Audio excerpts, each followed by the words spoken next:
제가 청년 시절 이제 대학에 막 들어간 그때 성경 말씀에 굉장히 관심이 많았습니다. 그래서 말씀을 좀 더 알고 싶어가지고 나름 열심히 공부를 했는데 그러다 보니까 나름 여러 가지 질문들이 많이 생겼어요. 근데 이 질문은 뭐 의심하기 위한 질문이 아니라 더 알고 싶어서 그래서 하는 질문이었습니다. 그 중에 하나가 고린도전서 13장 13절 그런즉 믿음, 소망, 사랑 이 세 가지는 항상 있을 것인데 그 중에 제일은 사랑이라. 바로 이 말씀이에요. 이 말씀을 보면서 아니 왜 사랑이 제일이지? 라는 질문을 하지 않을 수가 없는 거예요. 왜 사랑이 제일이지? 그런데 아무리 고민해봐도 답이 나오질 않았어요. 그래서 그때 청년부의 선배 중에 신학교 다니던 누나가 있어서 그분께 질문을 했습니다. 그랬더니 이분이 속 시원하게 뭐 답을 해주든지 아니면 모르겠다고 하든지 해야 되는데 아주 애매하게 야릇하게 빙긋이 웃어가면서 한마디를 딱 던지셨어요. 천국을 생각해 보세요. 이렇게 무슨 선문답하는 것도 아니고 천국을 생각해 보세요. 그래가지고 정말 좀 기분이 안 좋아서 씩씩거리다가 그래도 고민을 해봤죠. 그러다가 문득 깨닫게 됐어요. 그렇다. 천국에 가면 믿음도 소망도 다 소용이 없다. 그렇지 않겠습니까? 천국 갔는데 무슨 믿음이 소용이 있으며 천국 갔는데 무슨 소망이 소용이 있겠어요. 하지만 사랑은 계속 있을 것이니까 그래서 이렇게 말했다라는 그런 깨달음이었어요. 그래서 그 누나에게 이야기를 했더니 아주 기특하게 여기면서 그러면서 아주 맞다고 이렇게 답을 했어요. 하지만 마음속에 여전히 찜찜한 것을 이제 벗어던질 수가 없는 것이 과연 바울 사도가 천국을 생각하면서 사랑이 제일이라고 했을까 하는 그런 생각이 드는 거예요. 보세요. 이건 고린도 전서 아닙니까? 즉 바울이 고린도 교회에게 쓴 편지라고요. 제가 알기에 이 바울이 쓴 편지들은요 그냥 쓴 편지는 아무것도 없어요. 그 교회의 여러 가지 문제라든가 현실적인 것을 해결해주고 답을 주려고 쓴 것인데 더군다나 이 말씀은 뭐예요? 이 말씀의 첫 부분이 그런즉 이렇게 하거든요. 그런즉.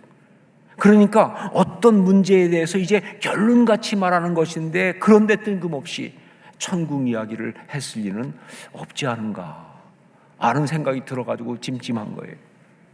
자, 그러다가 이제 군대에 다녀오고 복학을 하면서 제가 말씀드린 것처럼 철학과 학생이었지만 신과대학 가서 강의 많이 들었다고 그랬죠. 그때 신과대학 강의를 들으면서 바울 서신이라고 하는 과목을 듣게 됐어요. 근데 그 교수님은 바울 신학의 대가였습니다. 아주 전문가였어요. 근데 그분이 바로 그 강의 중에서 이 고린도전서 13장 13절 이 말씀을 가지고 해석을 해주면서 말씀하시는데 특별히 그 중에 제일은 사랑이라. 이 뜻은 사랑이 제일 뛰어나다라는 뜻이 아니고 사랑이 믿음과 소망보다 더 뛰어나다 하는 뜻이 아니고 지금 너희에게 가장 중요한 것은 사랑이다 그 뜻이라고. 이 메이존이라고 하는 말이 지금 너희에게 가장 중요한 것라는 의미다 라고 하면서 왜 그렇게 볼 수 있느냐? 이 말씀이 고린도 교회의 어떤 그런 문제 그런 가운데 이 공동체가 온전히 이루어지기 위해서 진단과 처방 가운데 주신 말씀이기 때문에 그러니까 믿음과 소망 다 중요하지만 지금 너희한테 가장 중요한 것은 사랑이다 라고 그렇게 말하는 것이 맞다는 거죠. 듣는데 눈이 갑자기 확 열리더라고요. 그러면서 5년 전 그 신학교 다니던 누나한테 사기당한 것 같은 느낌이 갑자기 들면서 화가 나더라고요. 옆에 있으면 한번 따져줄 텐데 어디가 사시는지 알 수가 없어서 말았지만 자 그런데 나중에 이 말씀을 다시 묵상하면서 보니까 그 누나의 말도 틀린 말이 아니에요. 분명 이 말씀은요 천국을 그 배경으로 두고 있는 것이 확실합니다. 여러 가지 말씀을 봐도 그렇지만 특별히 12절 말씀 보면 분명하죠. 우리 12절 말씀 함께 읽겠습니다. 같이 읽습니다. 우리가 지금은 거울로 보는 것 같이 희미하나 그때에는 얼굴과 얼굴을 대하여 볼 것이요 지금은 내가 부분적으로 아나 그때에는 주께서 나를 아신 것 같이 내가 온전히 알리라. 그때가 언제예요? 천국 이야기죠. 예, 분명히 지금 천국 이야기하고 있습니다. 그러니까 천국을 배경으로 얘기하는 거 맞아요. 자, 그러면 이거 어떻게 된 거냐? 이게 편지인데, 고린도 교회에게 보낸 편지인데, 고린도 교인들에게 준 메시지인데, 이게 또 천국 이야기라니 이거 어떻게 된 것이냐?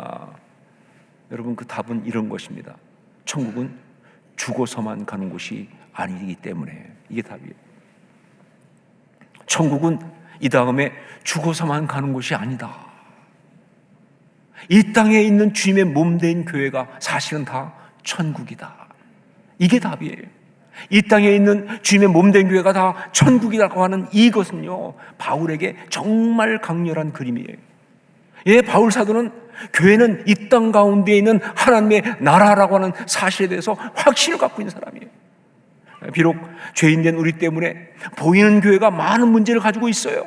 정말 실망스럽고 정말 안타까운 모습 보일 수 있어요. 하지만 그래도 보이는 교회가 그렇다 할지라도 보이지 않는 교회, 그 교회의 본질과 그 교회의 원형은 조금도 손상되지 않은 하나님의 나라, 그게 교회라는 거예요.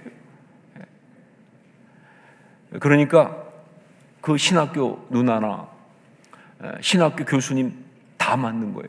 둘 다.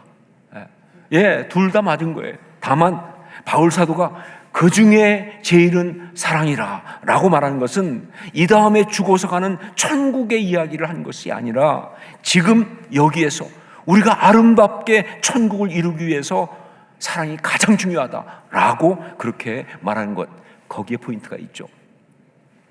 자, 그러면 사랑이 왜 제일 중요합니까? 천국, 하나님의 나라인 온전한 교회를 이루기 위해서 사랑이 왜 가장 중요하다고 얘기하는가? 특히 교회가 시끄럽고 망가지고 문제투성이가 되어서 정말 그것 때문에 고통하고 방황하고 있는 고린도 교인들에게 바울 사도는 왜 사랑이 가장 중요하다고 이야기를 하고 있는가? 그리고 동일하게 흔들리고 변질되고 그래서 무력해진 이 한국교회 때문에 정말 이 한국교회를 보면서 고민하고 있는 우리에게 성령께서는 왜 지금 사랑이 가장 중요하다고 말씀하시는가? 그 이유가 11절에 나오고 있습니다. 11절 말씀을 같이 읽겠습니다. 11절 같이 읽습니다. 내가 어렸을 때에는 말하는 것이 어린아이와 같고 깨닫는 것이 어린아이와 같고 생각하는 것이 어린아이와 같다가 장성한 사람이 되어서는 어린아이의 일을 버렸노라. 이 말씀은 사랑에 대한 놀라운 말씀인 사랑장, 즉 고린도전서 13장 이것을 말하면서 가장 먼저 뭐예요? 사랑이 없으면 이야기했죠. 사랑이 없으면 아무것도 아니라고 그렇게 사랑을 강조하고 이어서 사랑은 이런 것이다 라고 말하면서 왜곡되고 변질된 그런 사랑이 아니라 참 사랑이 무엇인지를 15가지로 쫙 얘기했잖아요. 그 다음에 그러니까 우리에게 지금 가장 중요한 것은 사랑이라고 이야기하는 가운데 그 절정에 문득 집어넣은 예와 같은 말씀이에요. 그 절정에 문득 집어넣은 예와 같은 말씀이다. 자, 예화라고 한다면 의도가 있는 것이죠. 의미가 있는 것이죠. 그러니까 무슨 의도와 의미로 이 예와 같은 이야기를 했을까? 혹시 그 앞에 얘기했던 예언이라는 것이 우리가 부분적으로 알기 때문에 어린아이 때 아는 것처럼 그렇게 불완전한 것이다, 그 얘기하려고 이 예화를 말했는가? 아니죠. 그것보다는 훨씬 중요한 이야기를 하고 있어요. 바로 뭐냐? 사랑에 대한 너무 중요한 한 가지를 말하려고 이 예화를 쓰고 있는 거예요. 사랑에 대한 정말 중요한 요소, 그건 바로 뭐냐? 사랑은 장성한 사람의 일이다라는 거예요. 사랑은 장성한 사람의 일, 즉 사랑은 성숙한 사람이 하는 것이다 라는 거예요. 사랑은 성숙한 사람이 하는 것이다. 이걸 강조하려고 이 예화를 쓰고 있는 거예요. 그래서 어린아이의 일, 즉 어린아이와 같은 것과 대조하면서 이야기를 쭉 지금 펼치고 있는 거예요. 여러분, 성경에 어린아이라는 말이 나오는데, 그런데 우리 한국말로는 다 똑같이 어린아이 그러지만, 그러나 헬라어 원어로 보면 두 가지의 다른 단어가 쓰이고 있습니다. 그 중에 하나가 뭐냐? 파이디온이란 말이에요. 파이디온. 영어로 하면은 childlike라고 할 수가 있어요. childlike. 마태복음 18장 3절에서 예수님께서 어린아이들과 같이 되지 아니하면 결단코 천국에 들어가지 못하리라 하실 때 그 어린아이와 같은, 이게 바로 childlike예요. 파이디온입니다. 이건 뭐예요? 좋은 거예요. 예, 어린아이처럼 뭐예요? 순수하고 어린아이처럼 겸손한 거예요. 예, 우리가 천국을 이루기 위해서는 반드시 가져야 될 모습이 이 모습이죠. 하지만 또한 다른 게 나옵니다. 그건 뭐냐? 네피오스란 말이에요. 네피오스. 이건 영어로 하면 childish라고 하세요. childish. 고린도전서 13장 11절, 바로 오늘 말씀에 나오는 어린 아이와 같고, 이게 바로 뭐예요? 네피오스예요. 이게 이 childish 이 말입니다. 이거는요 안 좋은 거예요. 이건 좋지 않습니다. 여러분, 우리가 하나님의 아름다운 공동체를 이루기 위해서는 반드시 벗어나야 되는 모습이 바로 이 모습이에요. 어린아이 같은 이 네피오스, 이건 하나님의 아름다운 공동체를 위해서는 반드시 벗어나야 되는 그런 모습이다. 저는 제 아내하고 38년을 살았습니다. 결혼하기 전에 교제한 것까지 따지면 40년이 훨씬 넘었죠. 그런데 여전히 삐지고 여전히 분노하고 갈등할 때가 많이 있습니다. 누가 그러더라고요. 아직 젊어서 그렇습니다. 이렇게. 그런데 정확히 말하면 그건 아니고요. 아직 어려서 그렇습니다. 아직 유치해서 그런 거예요. 한 번은 제 아내가 저를 굉장히 무시하는 말을 했어요. 근데 문제는 자기가 무시하는 말을 하고도 잘못한 걸 모른다는 사실이에요. 정말 이 나이가 들다 보니까 이 나이가 들면서 제 아내는 자꾸 테토녀가 되고 있어요. 아시죠? 테토녀. 그 여성 호르몬인 에스트로겐이 줄어들다 보니까 남성 호르몬인 테스토스테론이 강해지면서 테토녀가 돼가지고 말과 행동이 거침이 없어요. 대단히 무식하고 무례합니다. 막 옆에 있는 사람 생각 안 하고 그냥 막 말하는 거예요. 그런데 반면에 저는 또 뭐예요? 애견남이 되고 있어요. 예, 이 테스토스테론이 줄다 보니까 이 에스트로겐이 강화되면서 애견남이 돼가지고 아주 급격히 소심하고 예민하고 상처 잘 받고, 그리고 아주 잘 삐지는. 그러다 보니까 이 문제가 참 심각한 거예요.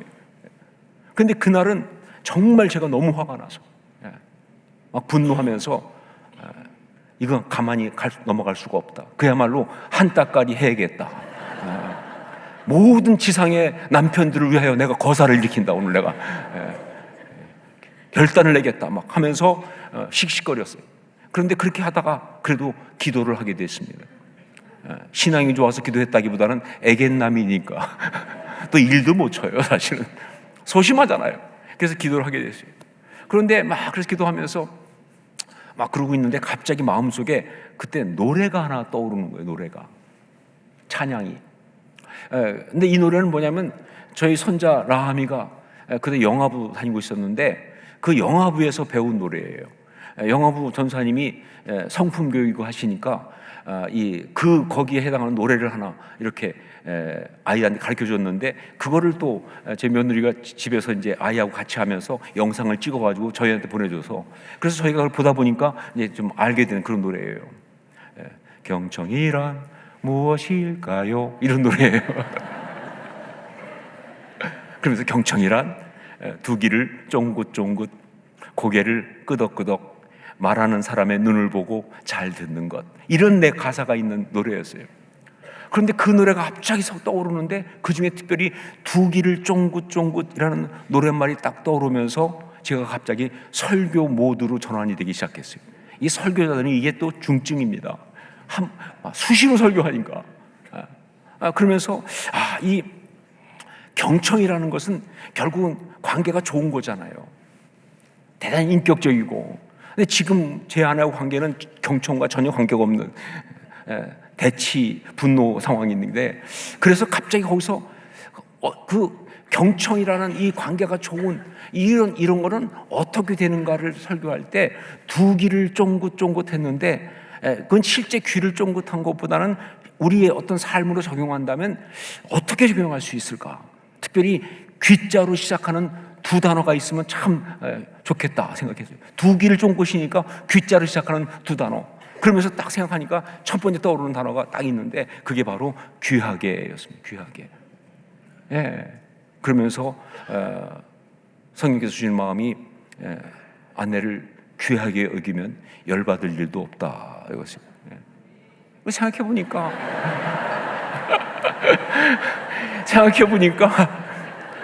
귀하잖아요. 그래도 나하고 지금까지 잘 살아왔고, 예. 그리고 내 옆에 있는 것도 얼마나 감사해. 이거 정말 귀한 존재잖아요. 귀하게.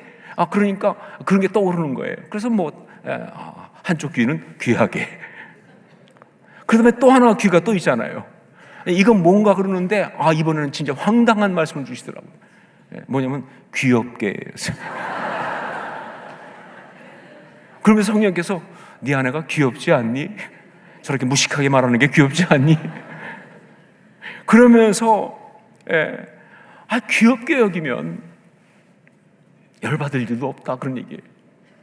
그냥 귀엽게 봐라. 그러면서 하나님이 그때 저한테 주신 것이, 야, 너 교회 오빠잖아. 너 회장님이 출신이잖아. 네가 더 성숙한 사람인데 뭘 그 말 한마디 가지고 삐져가지고 그렇게 산에 안산에 난리를 치냐.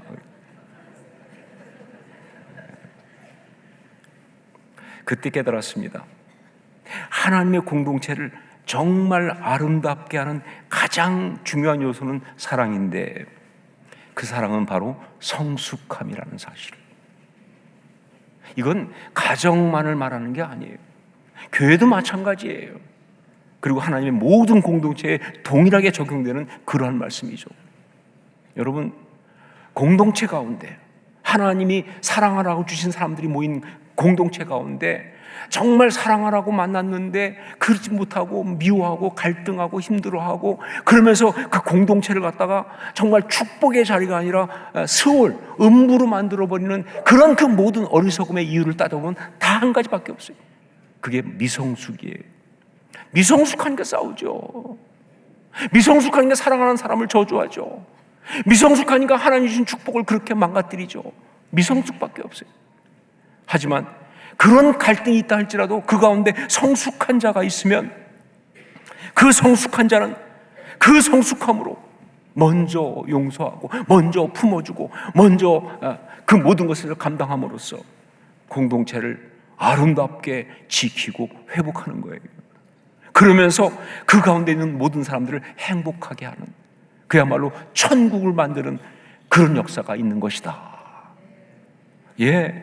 사랑은 성숙한 자의 일입니다. 진정한 사랑은 성숙된 사람만이 할 수가 있어요. 그래서 하나님의 공동체의 사랑이 가장 중요한 것이다.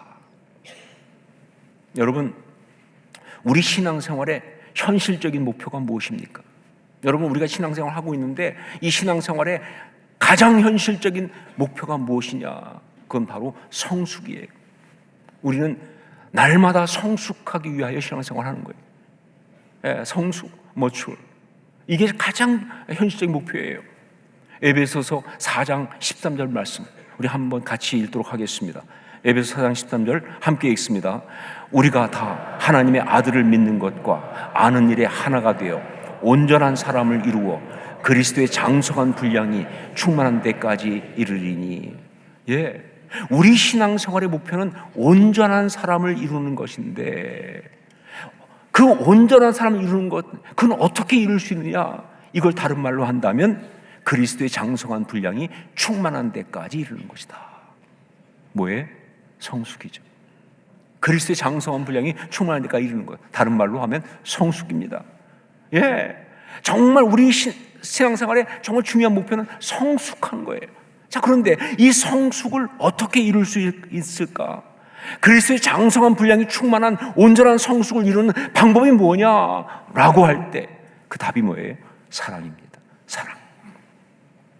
그 사랑이 온전한 그리스도의 몸을 이루는 바로 그 비밀이에요. 다른 것이 아니에요. 그러니까 진짜 교회를 교회되게 어떻게 할 수 있을까? 이 교회를 진짜 교회가 되게 하는 건 어떻게 할 수 있을까? 예, 이 교회가 이 땅 가운데는 하나님의 나라, 천국이 되는 비밀을 어떻게 할 수 있을까? 우리 가정이 이 땅 가운데는 하나님의 나라가 되는 그 비밀을 어떻게 할 수 있을까? 예, 그 답은 바로 사랑이에요. 사랑이 답이다. 우리 8절 말씀을 함께 읽겠습니다. 8절 같이 읽습니다. 사랑은 언제까지나 떨어지지 아니하되 예언도 패하고 방언도 그치고 지식도 패하리라. 여러분, 예언이라고 하는 것은 하나님의 마음과 뜻을 알려주면서 하나님을 알려주는 기가 막힌 겁니다. 정말 예언은 이 땅 가운데 있지만 하늘의 어떤 이야기잖아요. 하나님의 뜻을 알려주고 하나님을 알려주는 거니까. 자, 그런데 이 예언도 온전한 그리스도를 이루기에는 부족하다는 거예요. 왜냐하면 우리 가운데 있는 예언이 불완전해서 그래요. 일단 뭐예요? 예언이라고 하지만 이게 진짜 예언이야? 혹은 자기 생각 아니야? 이거를 잘 구분하기 힘들 뿐만 아니라 또한 정말 예언 어떤 것들은요, 그 시대 가운데는 딱 맞는 이야기일지 모르지만 상황이 지난다면 해당이 안 될 수도 있는 거 아니에요? 자, 그 다음에 방언도 그렇습니다. 방언. 이 방언이라는 것은 하나님께 영으로 직접 기도하는 성령의 은사의 대표입니다. 정말 성령께서 역사하시는 성의 은사를 말하는 거예요. 하지만 이것이 온전한 그리스도 몸을 이루는 데는 오히려 부족하다. 왜냐하면요, 그렇습니다. 정말 이 성의 은사가 우리 가운데 너무 왜곡될 때가 많으니까. 여러분 아시지 않습니까?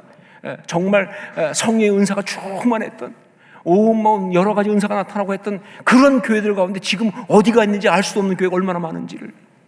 한때는 대단했죠. 이게 진짜 교회인가 보다. 근데 지금은 어디가 있어요, 그 교회가? 그런 교회가 많은 것처럼 이거로 충분하지 않다.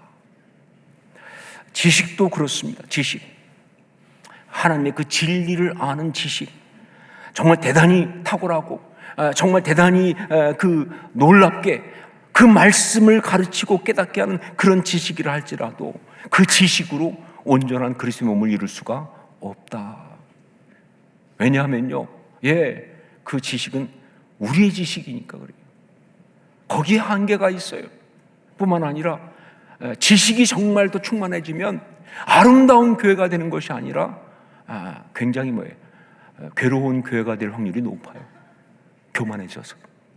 그래서 정말 지식이 뛰어난 그런 어떤 교회들 가운데 정말 많은 교회가 배타적이 된 거예요. 이 사람 정죄하고 저 사람 정죄하고 이 사람 아니고 저 사람 아니고 말이죠. 판단하고 그 지식 때문에, 그 하나님의 그 비밀을 아는 지식 때문에. 그리고 교단들도 보면 그럴 때가 많아요. 정말 어떤 지식이 더 뛰어난 교단들 보면요, 하는 모든 일들이 다 이단 정죄하기 바빠. 물론 이단들을 조심해야죠. 하지만 그냥 뻑하면 너도 이단, 너도 이단, 얘는 3단. 그렇게 하면서 어떻게 하나님 나라가 이루어집니까?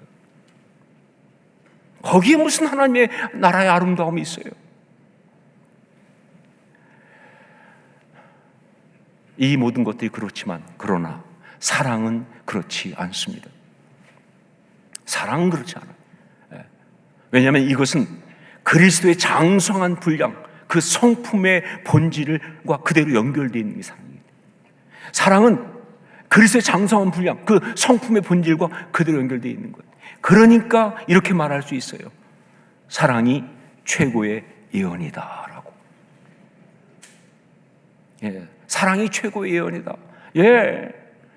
예언이라는 게 하나님을 보여주는 거 아니에요. 하나님을 나타내는 거 아니에요. 그런데 여러분 아세요? 정말 다른 어떤 것보다 우리가 정말 서로 사랑할 때 그 사랑하는 모습 가운데 하나님이 나타난다는 사실을,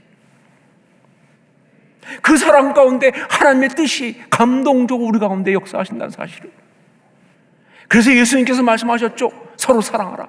너희가 서로 사랑하면 너희가 내 제자인 줄 알리라. 사랑이 최고의 예언이에요.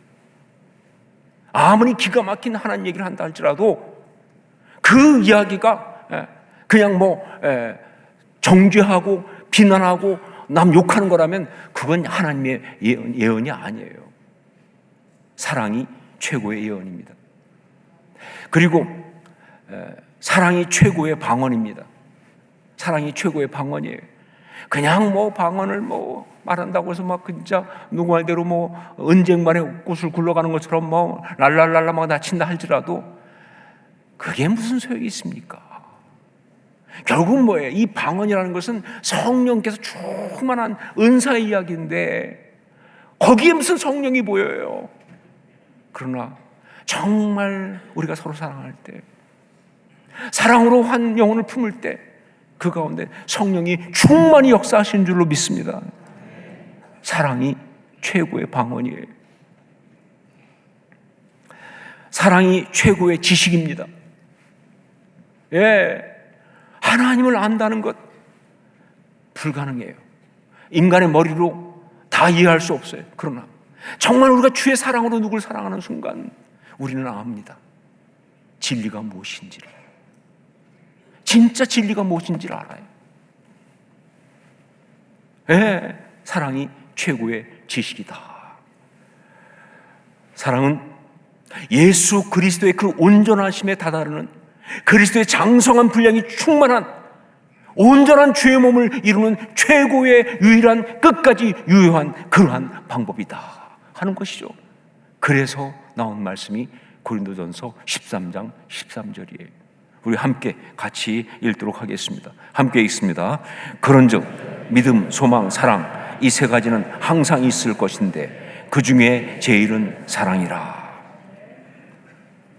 여러분, 우리가 하나님의 공동체를 온전히 이루기 위해서, 이 땅 가운데서 정말 천국을 이루기 위해서 우리가 사실 살아가고 있습니다. 우리 삶의 목표는 그거예요. 예, 어떻게 하는 게 잘 사는 거예요? 어떻게 사는 것이 아름답게 사는 겁니까? 그렇죠. 하나님의 아름다운 공동체를 온전히 이루는 거 아니에요? 예, 정말 천국을 이루는 것이 바로 그게 우리가 살아가는 이유예요. 자, 그런데 이것을 위해서 여러분, 우리가 다른 것 애쓸 필요 없습니다. 무슨 특별한 거 배울 필요 없어요. 그냥 뭐예요? 열심히 사랑하면 됩니다. 그냥 열심히 사랑하면 되는 거예요. 예, 다른 게 필요 없어요. 왜냐하면 사랑이 성숙한 사람의 아름다운 영성이기 때문에 그래요. 저는 교회에서 기도 굉장히 많이 하는 사람, 그 사람이 영성이 훌륭하다고 생각하지 않습니다. 말씀을 뭐 기가 막히게 알아가지고 막 그냥 말씀을 그야말로 구구절절 쪼개는 사람, 그 사람이 영성이 뛰어난 거 아니에요. 무슨 엄청난 사역을 감당하고 역사를 일으켜가지고 막 그냥 사람 동원하고 뭐 일을 일으키고 그 사람이 영성이 뛰어난 거 아니에요. 누가 진짜 영성이 뛰어나느냐? 하나님이 주신 그 사람을 보면서, 그의 아픔을 보면서 같이 우는 그 사랑의 그 마음을 가지고 있는 그 사람이 영성이 뛰어난 거예요. 그게 영성이에요. 그거로 교회는 이루어집니다. 교회는 이데올로기의 모임이 아니잖아요. 교회는 어떤 조직체가 아니잖아요. 어떤 일을 하기 위한 그 모임은 아니잖아요. 사랑으로, 사랑의 그 영성으로 교회가 이루어지는 것이다. 여러분, 그러니까 꼭 기억하실 것이 있습니다. 그 중에 제일은 사랑이라. 삶을 살아가면서 이거 잊지 마세요. 특별히 정말 삶 가운데 이런저런 모습으로 힘들고 어려울 때마다 잊지 마세요. 우리는요, 다른 것으로는 죄를 이길 수 없습니다. 우리는요, 다른 것으로는 정말 우리 삶의 이 아름다운 역사를 이룰 수가 없어요. 항상 기억하십시오. 그 중에 제일은 사랑이라. 사랑으로 승리하는 줄로 믿습니다. 이게 오늘 주신 말씀이에요. 기도하겠습니다.